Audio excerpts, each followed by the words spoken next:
On June 23, 1972, Nixon met with the then CIA Director Richard Helms at the White House. During the conversation, which thankfully was tape recorded, Nixon suggested he knew, quote, who shot John, meaning President John F. Kennedy. Nixon further implied that the CIA was directly involved in Kennedy's assassination, which we now know it was. On June 19th, the Washington Post had published the first of many stories about a break-in at the Watergate office building. Unbeknownst to Nixon and unreported by the Washington Post, 4 of the 5 burglars worked for the CIA. Nixon got 17 million more votes than his opponent. Less than 2 years later, he was gone. He was forced to resign, and in his place, an obedient servant of the federal agencies called Gerald Ford took over the White House. How did that happen? Who shot John? Is Eisenhower to blame? Is Johnson to blame? Is Kennedy to blame? Is Nixon to blame? Et cetera, et cetera, et cetera. What's up, guys? It's your boy Benny. Who actually runs your government? Well, we the people, right? Isn't that what it says on the old document? Isn't that what King George saw that made him so angry and had him send all the redcoats over because we threw his tea into the harbor or something? Yeah. The reason why we threw tea into the harbor actually during the Revolutionary War was because we the people didn't run anything. King George's aristocracy, typically landed aristocracy born into privilege, unelected, that ran everything. The divine right to rule. And these people owned your life, controlled you. You had no rights, and they did anything they wanted to you. And it was often brutal, bloody, and awful. It was absolute and total tyranny.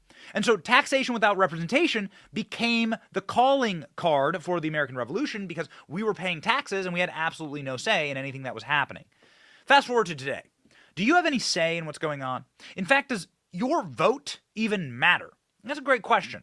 And as detailed recently by Tucker Carlson in his People's History of the United States of America, it is becoming more and more clear that even our votes don't matter. Now, we're not trying to black pill anyone. America is always worth saving and worth fighting for, but it is important to actually understand the history of what's happened to all of us. Recently, Tucker Carlson went in hard against the permanent state in Washington, D.C. and their ability to remove presidents at will. Their ability to essentially remove some of the most important and popular people ever elected. In fact, Richard Nixon was the most popular president ever. I know it seems shocking today through the long lens of history and through all the psyops and all of the fake news, but Richard Nixon won re-election by 17 million votes. Richard Nixon was far and away the most popular president ever elected. He won, I think, 49 states. And so what happened to him? Well, Tucker Carlson detailed in absolute stunning, vivid relief how the permanent state in Washington, D.C. actually set Nixon up. How the people who raided the Watergate, famously, were agents of the CIA, and how the reporters who were being fed information by the FBI were actually also themselves not really reporters, and probably agents of the same federal establishment that wished to get rid of Richard Nixon. Why? Well, because he questioned who killed John F. Kennedy. Insane stuff. Tucker Carlson, take it away. So if you want to understand, if you really want to understand how the American government actually works at the highest levels, and if you want to know why they don't teach history anymore, one thing you should know is that the most popular president in American history was Richard Nixon. Richard Nixon. Yet somehow, without a single vote being cast by a single American voter, Richard Nixon was kicked out of office and replaced by the only unelected president in American history. So we went from the most popular president to a president nobody voted for. Wait a minute, you may ask. Why didn't I know that? Wasn't Richard Nixon a criminal? Wasn't he despised by all decent people? No, he wasn't. In fact, if any president could claim to be the people's choice, it was Richard Nixon. Richard Nixon was reelected in 1972 by the largest margin of the popular vote ever recorded before or since. Nixon got 17 million more votes than his opponent. Less than 2 years later, he was gone. He was forced to resign, and in his place, an obedient servant of the federal agencies called Gerald Ford took over the White House. How did that happen? Well, it's a long story, but here are the highlights, and they tell you a lot. Richard Nixon believed that elements in the federal bureaucracy were working to undermine the American system of government, and had been doing that for a long time. He often said that. He was absolutely right. On June 23, 1972, Nixon met with the then CIA Director Richard Helms at the White House. During the conversation, which thankfully was tape recorded, Nixon suggested he knew, quote, who shot John, meaning President John F. Kennedy. Nixon further implied that the CIA was directly involved in Kennedy's assassination, which we now know it was. Helms's telling response? Total silence. But for Nixon, it didn't matter because it was already over. 4 days before, on June 19th, the Washington Post had published the first of many stories about a break-in at the Watergate office building. Unbeknownst to Nixon and unreported by the Washington Post, 4 of the 5 burglars worked for the CIA. The first of many dishonest Watergate stories was written by a 29-year-old Metro reporter called Bob Woodward. Who exactly was Bob Woodward? Well, he wasn't a journalist. Bob Woodward had no background whatsoever in the news business. Instead, Bob Woodward came directly from the classified areas of the federal government. Shortly before Watergate, Woodward was a naval officer at the Pentagon. He had a top-secret clearance. He worked regularly with the intel agencies. At times, Woodward was even detailed to the Nixon White House, where he interacted with Richard Nixon's top aides. Soon after leaving the Navy, for reasons that have never been clear, Woodward was hired by the most powerful news outlet in Washington and assigned the biggest story in the country. And just to make it crystal clear what was actually happening, Woodward's main source for his Watergate series was the deputy director of the FBI, Mark Felt. And Mark Felt ran, and we're not making this up, the FBI's COINTELPRO program, which was designed to secretly discredit political actors the federal agencies wanted to destroy, people like Richard Nixon. And at the same time, those same agencies were also working to take down Nixon's elected vice president, Spiro Agnew. In the fall of 1973, Agnew was indicted for tax evasion and forced to resign. His replacement was a colorless congressman from Grand Rapids called Gerald Ford. What was Ford's qualification for the job? Well, he had served on the Warren Commission, which absolved the CIA of responsibility for President Kennedy's murder. Nixon was strong-armed into accepting Gerald Ford by Democrats in Congress. Quote, "We gave Nixon no choice but Ford," Speaker of the House Carl Albert later boasted. 8 months later, Gerald Ford of the Warren Commission was the President of the United States. See how that works? So those are the facts, not speculation. All of that actually happened. None of it's secret. Most of it actually is on Wikipedia. But no mainstream news organization has ever told that story.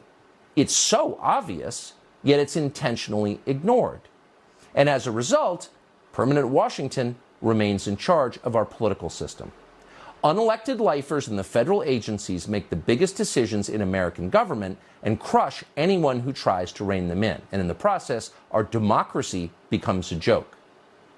Now, you may have noticed that the very first person in the Trump administration the agencies went after was General Michael Flynn. Why Flynn?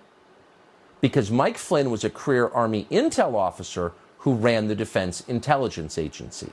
In other words, Mike Flynn knew exactly how the system worked. And as a result, he was capable of fighting back. 4 days after Donald Trump's inauguration, the FBI lured Mike Flynn into a meeting without his lawyer, concocted a series of fake crimes, and forced him to resign. So that's how things actually work in Washington. Let's stop lying about it. Joe Biden, meanwhile, whooped like a hyena when the Justice Department destroyed Mike Flynn. So there is, we have to say, a certain perverse justice in watching something very similar happen to Joe Biden himself 6 years later. Joe Biden does not deserve our sympathy. He's being shafted, but don't weep for him. And yet the rest of us do deserve a better system, an actual democracy. Ladies and gentlemen, if that stuff isn't bombshell enough, and by the way, all that stuff is everything. Every detail of that has been vetted, verified, and Tucker Carlson couldn't put it on air if that didn't happen. And it's Fox News, right? They have lawyers, they have massive corporate interests, trillion-dollar company. They can't put stuff on air that isn't verifiably true. What Tucker said there is true, and moreover, you can actually go back and listen to the actual recordings of Richard Nixon asking about the killing of JFK. It's wild. Richard Nixon recorded everything that was going on inside of the Oval Office. You could say that that was wise or not, but he did. And you can hear him talk about the truth about the CIA's involvement in the Kennedy assassination. The who shot John? Is Eisenhower to blame? Is Johnson to blame? Is Kennedy to blame? Is Nixon to blame? Et cetera, et cetera, et cetera. May become, not by me, but may become a very, very vigorous issue. If it does, I need to know what is necessary to protect, frankly, the intelligence gathering and the Dirty Tricks Department. And I will protect it. Listen, I've done more than my share of lying to protect it. I will do it. I believe it's totally right to do it. And so why was Richard Nixon so concerned about the CIA's involvement and his cover-up and his lying about the Kennedy assassination? Richard Nixon ran for president against John Kennedy in 1960. Richard Nixon and Kennedy were friends. They respected each other. Richard Nixon was a confidant of John Kennedy, and it was the closest election in American history up to that point. And so Richard Nixon, of course, would be concerned about who killed JFK. It's still a concern right now. The people who are covering that up is our federal government. If it were a court of law, the people withholding evidence, well, they'd be charged for obstruction of justice. The federal government, of course, controls so many documents and so much evidence in the Kennedy assassination, but we'll never see them. So exactly what happened during the Kennedy assassination? Tucker Carlson, looping back here, 1 month ago, asked a former CIA agent, high-ranking official, he doesn't name them, but said, did the CIA have a hand in Kennedy's assassination? The response he got was absolutely, unequivocally chilling. We spoke to someone who had access to these still hidden CIA documents, a person who was deeply familiar with what they contain. We asked this person directly, did the CIA have a hand in the murder of John F. Kennedy, an American president? And here's the reply we received verbatim. Quote, the answer is yes. I believe they were involved. It's a whole different country from what we thought it was. It's all fake. It's hard to imagine a more jarring response than that. Again, this is not a, quote, conspiracy theorist that we spoke to. Not even close. This is someone with direct knowledge of the information that once again is being withheld from the American public. And the answer we received was unequivocal. Yes, the CIA was involved in the assassination of the president. So what if everything you thought about your federal government was a lie? I mean, have you ever taken a, chance to really ponder that? What if the world that you believe you live in, the democracy and the republic you think you live in, actually isn't controlled by you at all? What if you're right back to King George level shackles, taxation without representation? What if there's a group of people who established a government above your government and outside of your democratic control? Well, that'd be very, very dark indeed. Let me know in the comment section if you found this video intriguing, helpful, informative.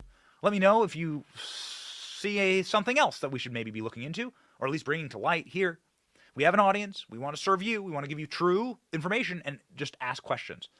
The prerequisite to truth is skepticism and asking the right questions. And so we're going to keep doing that. It's very, very important. And it's actually the fundamental principle of the First Amendment, the right to ask. So who did kill Kennedy? Who got rid of Nixon? How was Watergate constructed? Well, maybe you've learned a little bit today. We'll keep fighting for the truth. We'll keep fighting for you. My name is Benny Johnson.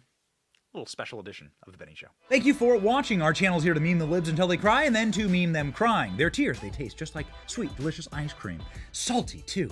We ridicule the establishment and the libs because of you. Your support keeps us going. So if you like what you saw, please punch the subscribe button, click like, and ring the little bell so that you know when we're live. Don't you want to know when we're live? And make sure that you subscribe to our email list just in case the plug gets pulled, as tends to happen. If you want to see more of our videos, click here or here. My name is Benny Johnson. Stay free, base patriots.